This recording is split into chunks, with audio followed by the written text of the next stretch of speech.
Beleza, pessoal? Olha só. Hoje a gente vai falar um pouquinho aqui sobre um sistema chamado excretor, né? As videoaulas agora serão sobre fisiologia e aí a gente começa com esse sistema, tá? Vou tentar falar bem rápido para não ficar um vídeo muito longo, né? Não ficar tão cansativo assim, tá? O sistema excretor ele pode ser chamado também de sistema urinário. Então, às vezes, num livro você pode observar esse outro nome, essa outra nomenclatura. E a função do sistema é filtrar o sangue, sendo que o sangue ele possui várias substâncias que não são interessantes para o corpo, né? Como, por exemplo, amônia, ureia, ácido úrico. Como a gente vai focar na parte humana aqui do sistema, na nossa urina, o nosso principal composto assim, da urina é a ureia, que é o material que tem que ser descartado. Além disso, na urina a gente tem várias substâncias que são desnecessárias ao nosso corpo, ou substâncias que estão em excesso, que precisam ser descartadas também. Tudo isso visando o equilíbrio do corpo, né, para que o corpo trabalhe, né, de forma harmoniosa, né? Então o sistema tem essa finalidade aí, filtrar o sangue, tá? Então a gente tem vasos sanguíneos, né, que vão trazer sangue até o interior dos rins, e aí esse sangue vai ser filtrado, e aí parte do material do sangue vai se tornar a urina, e o que não foi filtrado do sangue, né, ele sai do rim através de uma pequena veia. Aqui nós temos os órgãos que fazem parte do sistema. A gente tem aqui dois rins, né? O rim direito e o rim esquerdo. Nós temos aqui dois ureteres. É um tubo que liga o rim até a bexiga. Aí tem o ureter direito, o ureter esquerdo. Temos uma bexiga e uma uretra, né? Então, esses órgãos eles são comuns em homens e mulheres, não tem diferença na quantidade de estruturas. O que a gente vai observar aqui de diferente em homem e mulher é o tamanho da uretra. Se a gente observar aqui nesse corte aqui, a gente está vendo por dentro, né, da mulher e por dentro do homem, né? Aqui nós temos a bexiga, né, e aqui tem a uretra na mulher. Olha o tamanhozinho dela. A gente tem aí mais ou menos 5 centímetros de uretra. Se a gente observar no homem, o tamanho é um pouco maior. Aqui está a bexiga do homem. Essa uretra ela sai aqui da bexiga, passa por dentro da próstata, que é essa parte amarela, passa aqui por dentro de todo o pênis, né, até o buraquinho aqui onde sai o xixi, que é o meato uretral. Então, essa uretra ela tem aqui aproximadamente 20 centímetros. E uma outra observação, na mulher, a uretra é só para eliminar a urina. Existe um outro canal, que é esse maior aqui, de maior diâmetro e maior comprimento, que é a vagina, que liga ao útero, que está aqui em cima. E no homem, esse canal da uretra, além de eliminar a urina, ele também é passagem de esperma. Então, os espermatozoides que são produzidos aqui no testículo, os vários líquidos que vão compor esse esperma, né, como a vesícula seminal, a própria próstata, todo esse líquido, esse material que a gente chama de sêmen, ele passa por dentro da uretra e é eliminado aqui na ejaculação. Então, a uretra serve para dois sistemas, né? O excretor e o reprodutor. Na mulher, a uretra é só para excretor, né? E a vagina tem outras finalidades aí, né? Uma outra observação, olha só onde que está posicionado o útero, né? Bem em cima da bexiga. Então, pensa uma mulher grávida, né? À medida que o neném vai desenvolvendo aqui, né? Você imagina que essa bexiga vai ser comprimida, né? Ela vai sendo esmagada e aí o volume de urina que vai caber aqui dentro, ele vai ser menor. Então, você já deve ter percebido isso, né? Uma mulher grávida ela tem uma necessidade maior de ir ao banheiro com mais frequência e tal. Essa é a explicação, né? Sobre os rins, são várias estruturas dentro dos rins, né? Aqui a gente tem uma imagem de um rim de porco, né, partido aí para a gente ver. É muito semelhante, né, o rim humano ao rim de porco, né? As estruturas são basicamente as mesmas, né? A gente vai chamar a atenção para algumas estruturas daqui a pouquinho, tá? Como, por exemplo, os néfrons, que são esses bagulhinhos aqui, que eu vou falar daqui a pouquinho para que serve. Mas só adiantando, a gente tem aproximadamente, em uma pessoa adulta, né, 4 milhões de néfrons, que são essas estruturas, dentro de cada um dos rins. Então, se tem 2 rins, né, você tem aí aproximadamente 8 milhões de néfrons. Tá? E é dentro do néfron que vai acontecer a filtragem do sangue. Então, aqui está um esquemazinho mais detalhado do néfron, as várias partes aí que a gente vai discutir. Aqui comentando, né, que o néfron é responsável pela filtração do sangue. O sangue ele vai chegar no néfron e aí a pressão ali é tão grande e a parede que forma esse capilar sanguíneo é tão fina, né, que parte desse material do sangue vaza para dentro do néfron.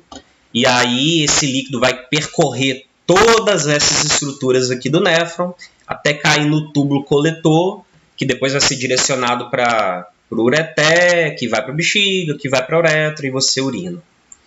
E aí tem coisas acontecendo em cada parte aqui do néfron que a gente vai comentar. Tá? Então a gente estima que por dia passa ali por dentro dos rins aproximadamente 1,6 mil litros de sangue. Então todo dia passa 1,6 mil litros de sangue pelos seus rins. Né? E parte desse sangue vai virar urina, né, ao longo do dia. Aqui nós temos mais detalhes da estrutura dos néfrons. Essa cápsula aqui, ó, é chamada de cápsula renal ou cápsula de Bowman. Ela tem esse formato de taça e é onde vai abrigar os vasos sanguíneos, que estão todos emaranhados aqui dentro, vocês podem ver. Né? Aí o glomérulo renal é esse emaranhado aqui de capilares sanguíneos, né? Trazendo o sangue para dentro do rim. Aí tem o túbulo néfrico, que ele é dividido em partes. Depois que acaba aqui a cápsula, tem o túbulo contorcido proximal, depois tem a alça néfrica ou alça de Henle, aí depois tem o túbulo contorcido distal, proximal está próximo à cápsula, distal está distante da cápsula. E aí o final aqui desse túbulo vai para o ducto coletor ou túbulo coletor, que ele vai reunir vários néfrons, né? Como se cada raminho desse aqui tivesse grudadinho no néfron, e aí esse material filtrado vai ser levado depois aqui para essa regiãozinha aqui, que vai virar um tubo que é o ureter.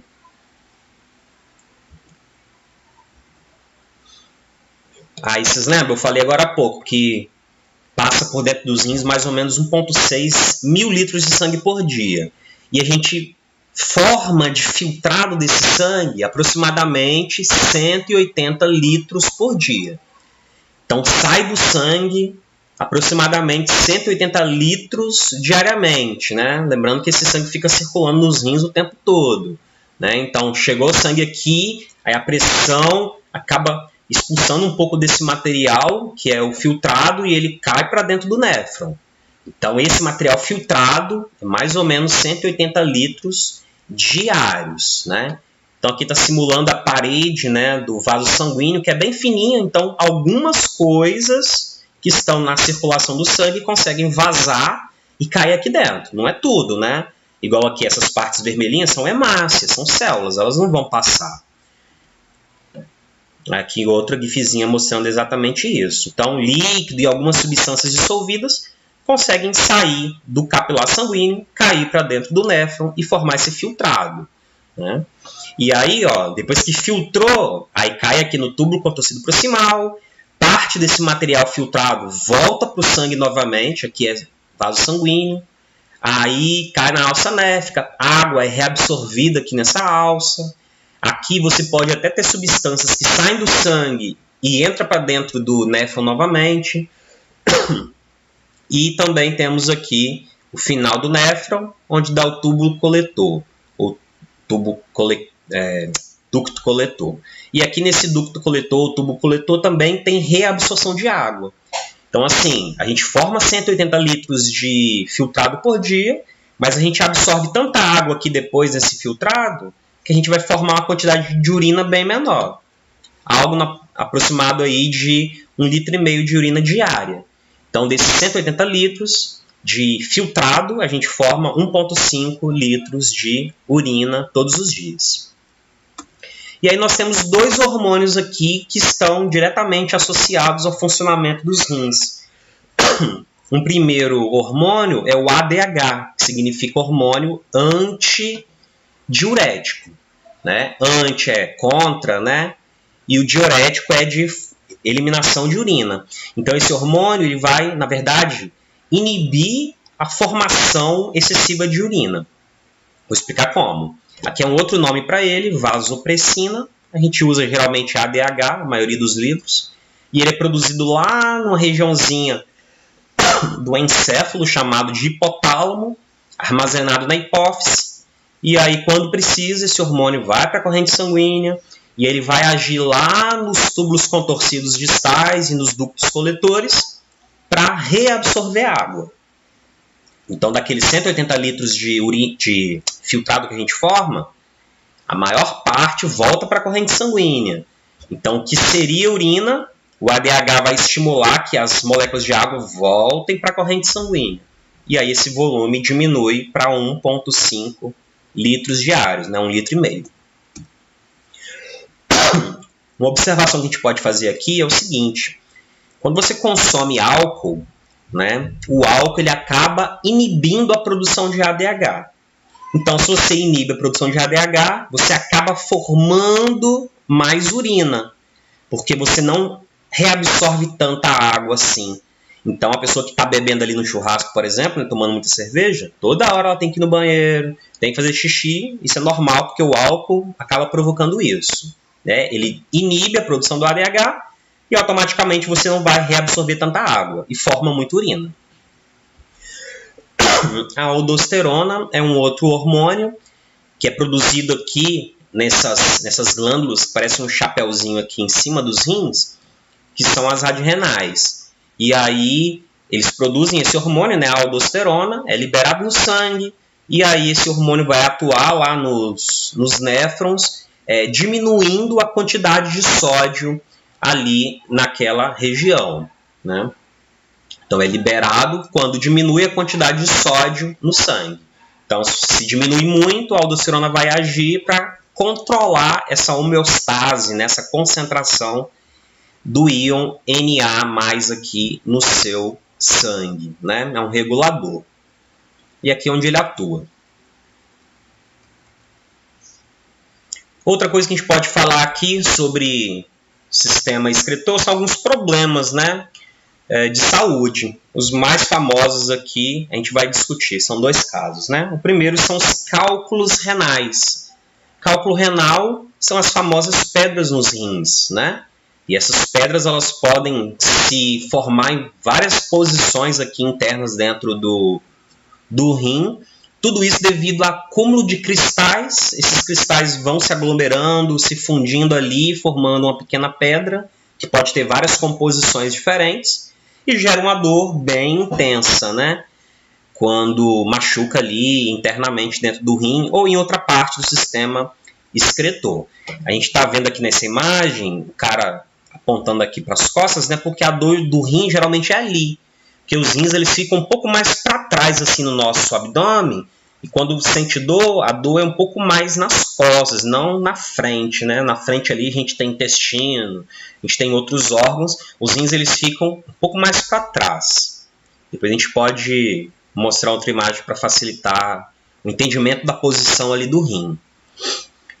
Aqui são algumas imagens de pedra, elas podem ter formatos diferentes, tamanhos diferentes, colorações diferentes, até porque tem compostos diferentes que podem formar essas pedras. Aqui a gente está vendo o exemplo de pedra de cálcio, pedra de ácido úrico, de estruvite, de cistina, né? São compostos diferentes que podem formar a pedrinha, e elas podem ter vários formatos, né? Aqui a gente está vendo dois exames para você detectar e confirmar, né, a presença ali do cálculo renal. Esse exame de cima é um exame de imagem que a gente chama de radiografia, né, um raio-x. E aqui a gente está vendo uma pedrinha. Dá para ver a silhueta, talvez, aqui, ó, do rim, aqui o outro. E aí essa parte mais clarinha está identificando a presença da pedra, bem grande, né, na parte mais baixa aqui do rim. E um outro exame que pode ser usado também é um ultrassom.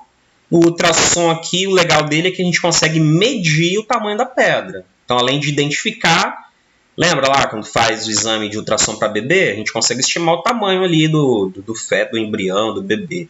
Aqui é a mesma coisa. Então, com o computador lá, dá para estimar o tamanho dessa pedra. E isso facilita ali, né, entender qual seria a melhor forma de tratamento. Tem situações que a gente consegue eliminar essa pedra só tomando um remedinho. Esse remedinho ele vai dilatar os canais internos ali do rim e os outros órgãos para facilitar que essa pedra desça e você urine ela. Alguns anos atrás eu tive pedra nos rins e acabou que ela saiu dessa forma. Assim, eu fiquei um dia internado, a dor é muito forte, né? Tem relatos assim que a dor é comparada à dor de parto. Não que todo parto tenha dor absurda assim também, mas é uma dor bem forte, né? Que geralmente as pessoas sentem no cálculo renal. E aí eu tomei esse dilatador, e aí quando eu cheguei em casa, assim, na hora de eu urinar, a pedrinha saiu lá dentro do vaso, né? Até tentei guardar para usar nas aulas, mas a faxineira jogou fora em algum momento, perdi.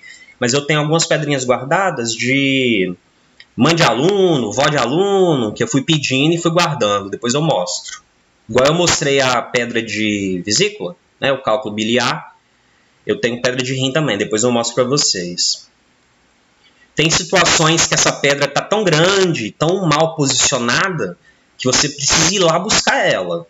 Então, você toma o dilatador, e aí o médico ele vai enfiar uma mangueirinha lá pela uretra, no homem ou na mulher, né? E aí ele vai, tem uma luzinha, tem uma garrinha, que depois essa garrinha sai do buraquinho aqui, e ele vai lá na pedrinha, captura a pedrinha e vai puxando ela até ela sair do corpo, né? É uma forma de remoção. Tem situações, né, que às vezes dá certo. Tem uns aparelhos que são emissores de onda, e aí o médico ele vai emitindo ondas assim, isso é externo, né? Não corta nada não. Você vai lá nas costas e o aparelho vai emitindo ondas, e essas ondas podem fragmentar as pedras. E aí dá aquela pulverizada, né? E aí essas partículas menores, né, fica mais fácil de descer aqui na hora de você urinar, tá? Agora, às vezes não dá, às vezes tem que vir e puxar essas pedras, né? Porque quanto mais tempo ela ficar ali, você não consegue urinar direito, né? Machuca internamente, vai sair sangue na urina e tal, pode causar outras complicações devido a isso. Tem que ser um processo rápido, né? E aqui já é um caso que hoje é feito bem pouco, né? Que é ir lá e rasgar a pessoa e remover a pedra, né? Isso aqui cada vez mais a gente não observa, né? De fazer cirurgia para tirar a pedrinha. Aqui algumas observações para evitar cálculo renal. Então, beber bastante água. Quanto mais água você ingere, é como se tivesse um volume grande de água lavando ali internamente o seu rim, e evita o acúmulo de cristais que podem formar pedras. Eu lembro que lá na minha adolescência, sempre que eu fazia exame de urina, aparecia lá, entre os vários itens, né, a presença de cristais. E eu nunca cuidei e não bebia tanta água assim, esses cristais foram grudando no outro até que formou uma pedrinha. Então, quanto mais água, melhor. Evitar bebida alcoólica é um fator também que já foi percebido que ajuda. Não prender xixi, então tá com vontade no banheiro, vai logo. Não, isso pode causar até outros problemas, né? Você ficar prendendo xixi muito tempo. Voltando. Diminuir a quantidade de sal na sua alimentação, alimentos com muito sódio, né? E, enfim, essas coisas podem ajudar na contribuição da formação da pedra. Não ingerir, se não consumir tão frequentemente laticínios, né, e carne, principalmente carne vermelha. Esses alimentos eles contêm ali alguns compostos que podem favorecer a formação de cristais. Eu lembro quando depois que minha pedrinha saiu, o médico falou que eu não podia comer, por exemplo, carne vermelha todo dia da semana, tinha que dar uma maneirada, porque carne vermelha contém muitos elementos ali que podem ajudar na formação do cálculo, tá? Pessoas que podem ter outros problemas renais, como gota, que é uma doença ligada a ácido úrico, outras doenças renais, podem ter mais chance de ter pedra nos rins. E tem a questão também de predisposição genética. Então tem casos ali que você tem muitas pessoas com cálculo renal da família, pode ser uma predisposição, não quer dizer que todos vão ter, né? Mas a chance de você ter é maior. Pode ter algum fator genético ali controlando essa questão aí da expressão da pedra nos rins. Hemodiálise é quando a pessoa tem uma deficiência no funcionamento dos rins, e aí o rim não está filtrando o sangue como deveria, e aí você precisa fazer o quê? Ir no hospital, e aí ficar um tempo lá num aparelho que faz a filtragem mecânica ali do seu sangue, né? Então, a filtragem externa, já que o rim não está funcionando, né? Então, o médico ele vai enfiar uma agulha ali, ligada, acoplada a uma mangueirinha, e ele vai puxar seu sangue vai circular aqui pelo aparelho, né? Tem a bombinha que puxa o sangue. Heparina é uma substância que nós produzimos para evitar a coagulação do sangue. O sangue não pode coagular dentro do nosso corpo, né? A gente morreria com isso. A gente produz naturalmente heparina. E aí a heparina tem que ser jogada aqui dentro também para o sangue não endurecer, não coagular. Aí ele passa pelo filtro, é filtrado, né? É removido o ar que porventura pode ter entrado aqui nesse volume de sangue e o sangue é devolvido ao seu corpo já filtrado. Esse procedimento ele demora um tempo, né? Em média 4 horas que a pessoa fica lá fazendo esse procedimento. E ela tem que fazer 3 vezes por semana. Então, de 3 vezes por semana, a pessoa vai lá, fica na maca lá, deitada, cerca de 4 horas fazendo o procedimento. É algo bem desgastante, bem doloroso, né? Infelizmente, tem gente que tem que fazer isso pro resto da vida. Às vezes a pessoa precisa de um rim novo e entra na fila de transplante, enquanto não sai lá, se sair, né? Mas se não sair, ela fica lá fazendo esse processo durante muito tempo, muitos anos às vezes, né?